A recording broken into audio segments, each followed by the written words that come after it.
খুলনা নগরীর বিভিন্ন ড্রেনের পানি রূপসানতে যাওয়ার অন্যতম পথ এই লবণচড়া খাল। তবে সড়ক সংস্কার ও কালভার্ট নির্মাণের কারণে দীর্ঘদিন যাবৎ এই খালের মুখ বন্ধ রয়েছে। এতে ময়লা, আবর্জনা আর কচুরিপানা জমে বাধাগ্রস্ত হচ্ছে পানি নিষ্কাশন। শুধু এখানেই নয়, খুলনা নগরীর মতিয়াখালী, ক্ষেত্রখালী, নিরালা, খানজাহান আলী রোড সহ অন্তত 10টি এলাকায় ড্রেন ও খালের মুখে বাঁধ রয়েছে।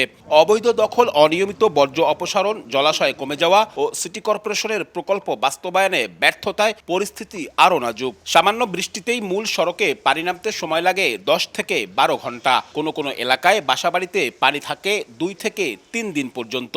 পানি নিষ্কাশন ব্যবস্থার মাধ্যম হচ্ছে এই সুইচ গেটগুলো, কিন্তু সেই সুইচ গেটগুলো বন্ধ। সিটি কর্পোরেশন নিয়মিত পরিষ্কার না করার কারণে ময়লার স্তূপ জমা করার কারণে পানি নামতে পারছে না। চিকুন একটা পাইপ দিছে, যার কারণে এই পানিগুলো ওই চিকুন পাইপ দিয়ে টানে পারে না। খুলে দিলে পানিটা ভালোভাবে যেতে পারবে। গত 7 বছরে ড্রেনেজ মাস্টার প্ল্যানে 634 কোটি টাকা খরচ করেছে খুলনা সিটি কর্পোরেশন। বছর জুড়ে খোরাখুরি আর জনদুর্ভোগের মধ্যে 198টি ড্রেন পুনর্নির্মাণ হলেও আষাঢ়ের প্রথম বৃষ্টিতেই জলজটে নাকাল নগরবাসী। অস্বাস্থ্যকর পরিবেশে ছড়িয়ে পড়ছে বিভিন্ন রোগের জীবাণু। রাস্তায় এই পর্যন্ত পানি, রাস্তাতে লুঙ্গি কাছে যাওয়া লাগে, লুঙ্গি কাছে আসা লাগে।